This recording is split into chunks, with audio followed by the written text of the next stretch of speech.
Hey guys, Josh from SoccerReviewsForYou.com, bringing you an unboxing plus on-feet video of the brand new Adidas Predator 94 OG. Now, as you can see, it comes in a pretty unique box, and that's because this is a remake of the original 1994 Predator from Adidas. Now, I'm not sure if this would have been the original box that you would have gotten back in 1994. For those that have been around for that long and are more familiar with the history of Predators and the packaging they came in, because it's not really something you can look up. Let me know if this was the original box, but basically it's a cardboard finish. You got your three stripes, obviously, the Adidas logo, the older Adidas logo, and you can see there's actually a sticker there. It says Predator, caution, stand back, and that's because when the Predator line was first introduced, it was called the Predator almost as if it was an actual living thing, an animal that would attack. So that's why you have these little kind of perforations at the top, kind of implying that there is an animal inside because of the sticker and it needs to breathe, so they put holes at the top of the box. So I thought that was kind of a cool little thing. Inside the box, all you get are the shoes. They don't come with any extras. So let me get these out of the box really quickly. And if you guys could take a second to leave a like on the video, it would be greatly appreciated. So here is a look at the limited edition Adidas Predator 94 OG. Now, this particular version of the 1994 Predator only comes in this indoor variation, and it is a limited edition thing. They are available as of right now. It has a retail price of $125, but it's really going to be your only opportunity to get something this unique. This is pretty much the exact same upper, or a very similar variation of the upper that you would have gotten from the Predator in 1994. It does feature pretty much the Copa indoor base, so you can use this as a performance model if you wanted to, or just wear them around casually, or of course just keep it as a collector's piece. But again, if you guys are interested in a pair of these for yourself, check out the review page on our website. There'll be a link down below in the description, and on that page you will find buy it now links to where you can pick these up for their $125 retail price while supplies last. So again, if they have them in your size and you want a pair, get them now, because once they're gone for good, and you're going to have to go on eBay and probably pay somebody $200, $250 for a pair that they're reselling. So again, that link is down below in the description if you're interested in a pair for yourself. And with that being said, let's get right into the video. Alright, so here is a look at the Predator 94 OG, and what you'll immediately notice, because a lot of you will be comparing it to the Predator 94 Instinct model, is that this is much truer to the original design as opposed to the kind of modernized version of the Predator 94 we got with this shoe. It has a synthetic upper, it has the same rubber elements that are actually streamlined a little bit more than you might expect, and I'm going to show you why side by side. And there's just certain elements about this shoe that are nowhere near what we actually got from the original Predator in 1994. Now, a lot of the details that I'm going to be comparing and talking about are directly from this shoe in comparison to this one. I was born in 1993. This shoe came out in 1994, so I would have been one.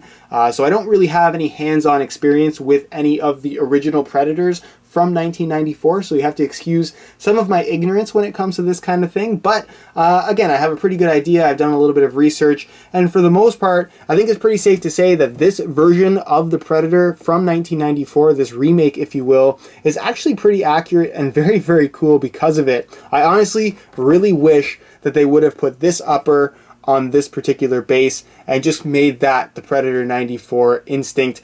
To me, that would have been a lot cooler. It's much closer to the original form factor, the original materials and original design in comparison to this one, which is obviously significantly different in that it's not leather, it's very modernized, it's much more streamlined. And again, it just doesn't have that same visual appeal to me that you get from the Predator 94 OG on this particular shoe. So you can see the upper on this pair is all leather. There's no synthetic here whatsoever. Now, I'm not sure if the quality of the leather is any better or worse than what we got on the original Predators. I would assume it's probably not as good. I'm not sure if they were kangaroo leather in the first place, but these are certainly not kangaroo leather, but leather enough. Not really that it makes too big of a difference in terms of how I think this shoe would actually perform. It's not the thinnest leather, but it's not overly thick either, and it does have that same kind of reptile skin print on top, even on the white Adidas stripes, as you can see. That's a little bit finer than what you find in the remade hybrid touch upper here, which you can see they're much larger little panels for the actual reptile skin grooves, if you will. This is much finer, and again, much closer to the original just based on the pictures that I've seen, and definitely does look the part. Now, as far as the Predator elements are concerned, this is something that I didn't realize until I actually had this shoe in my hand, is that the Predator element is pretty much solid all the way around. There really aren't any seams here. You can see this is actually stitched over top, whereas here there's actually separations. And even here you can see that they're stitched in between the rubber grooves here, whereas on this one there are again separations between them. So again, they really tried to modernize the Predator element while they kept it very true to its original form on this shoe. On this one, as you can see, it's much more heavy duty, it's much more solid, and pretty much exactly the same as what you would have seen in 1994. So if you're very, very aggressive Predator elements, it kind of does have the look of alligator skin, especially from a side profile. Very, very cool, very distinctive look to this particular shoe. Runs down the sides. On both sides you can see you have your, again, rubber fins in between the Adidas stripes, and then your rubber element here on the back of the heel as well, with your little Adidas kind of protruding out from the rest of the element in red.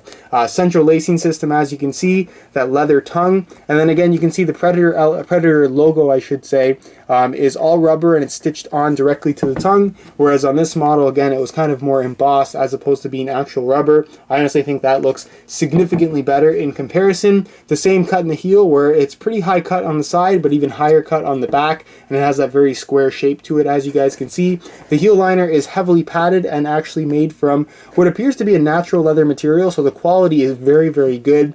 The insole is non-removable, it's glued in there. It actually does have a synthetic leather finish. It's black in color and then has your Predator branding there in red as well, which looks really, really good. The midsole, again, it's pretty much the bottom from the Copa Indoor, so it's a foam midsole that feels pretty good. They're relatively comfortable and definitely very wearable as a performance shoe if you do want to wear them like that. This red stitching material here is kind of just more there as an accent. I'm not sure if there was ever an original 1994 Predator indoor model that would have been like this. I'm not sure if that ever existed. If you know that information, I guess leave it down below in the comment section. So I'm not sure if this is a remake of an actual model that did exist, an indoor version of the Predator. I'm assuming that it didn't, but like I said, you are getting this little bit of extra detail here, which just kind of enhances the look, and it doesn't kind of mess around with the retro styling of the shoe in any way. You have this kind of soft leather-like material that runs around the edge here just to kind of cover up the seam. Again, something very similar to what we see on the Copa Indoor. And then a harder rubber kind of part of the midsole here going around the heel. And then the bottom, again, is your standard Copa Indoor bottom. It does actually perform quite well on indoor court playing surfaces, and is going to be relatively durable on concrete as well. Or, of course, if you just wanted to wear it as a casual shoe, it's definitely very capable of that as well. So that's pretty much it as far as all the tech specs and just a close, detailed look at the shoe itself. And next, we're going to take a look at the, kind of do a little bit of a weigh-in here so we can get a better idea as to how lightweight these things actually are if you plan on wearing them as a performance product. In comparison to a modern indoor soccer shoe, these have some pretty significant weight to them. So I'm going to weigh this pair for you today in real time. Keep in mind this is a brand new pair in a size 9 US. We're going to throw it on the scale, and you can see that they weigh in at 11.95 ounces. So they're pretty much 12 ounces, which makes this one of, if not the heaviest indoor model currently out there on the market. Actually, I think the Munichs are pretty up there as well. But nonetheless, if you're looking for something lightweight, this is probably not a shoe that's going to appeal to you anyways. And again, if you want to wear it as a performance model, even at 12 ounces, they're still very, very wearable. But I think for the most part, the intention with this release from Adidas was to be worn as a collector's item, a casual wear pair of shoes that you wouldn't wear necessarily every day, but wear from time to time, and it's kind of one of those cool things to have, if you will. So that's pretty much it as far as the weigh-in portion of the video is concerned. I'm going to move on next to a quick on feet so you can get a better idea as to how these shoes fit, and of course what the sizing is like. Alright, here's a look at the Predator 94 OGs on feet, and honestly they fit really well. It is a very, very wide shoe, which is part of the reason why I don't think this would be my first choice as a performance model, just because, yes, they're comfortable, yes, they fit all right, but there's a lot of extra width on the inside of the shoe. I don't have particularly wide feet, but this is not generally something that I struggle with soccer shoes. If I get the right size like I have right now, They generally fit pretty snug, and you just don't have that ultra snug fit with this particular model. Again, it's an older style soccer shoe, and I think that the main goal with this shoe, the re-release of the 94 Predator in this form factor, was more the casual wear product as opposed to an actual performance piece. Now, again, if you did want to wear it as a performance shoe, the quality is definitely there. They feel great. They're comfortable from right out of the box. There is some minor heel slippage. Not sure why that is. I think it's just because there's a lot of extra padding here, and the unusual cut isn't really up to par with what we have with most modern soccer shoes. But again, overall, you shouldn't have any issues wearing this as a performance indoor model. As far as the width goes, again, it's very wide. Not sure if you're going to get much stretch out of the shoe because of how much rubber is along the outside and the top of the forefoot. But overall, it fits pretty good, and you're not going to have any issues with discomfort. As far as sizing goes, I'm wearing my usual size 9 US here, and the fit and the length is absolutely perfect. So if you are looking to order a pair of these for yourself, I would recommend going true to size, and even if you want something that is really snug, you could even go a half size down. So that's pretty much it as far as the on-feet portion of the video is concerned, and I'll leave you to my final thoughts. Alright guys, that's it for my unboxing of the Adidas Predator 94 OG.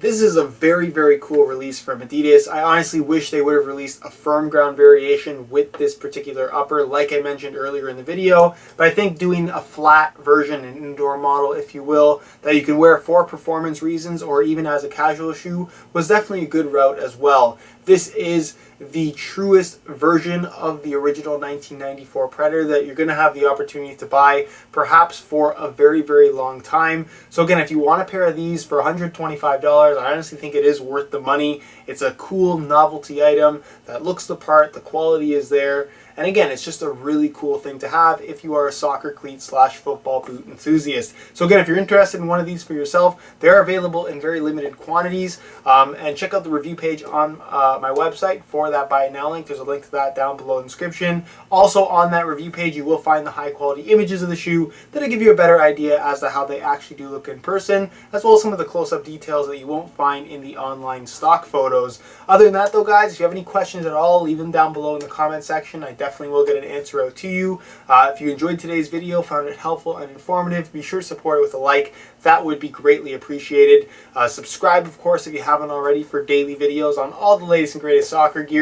You can find all of my social media information down below in the description as well. And other than that, guys, hope you enjoyed today's video. And as always, thanks for watching.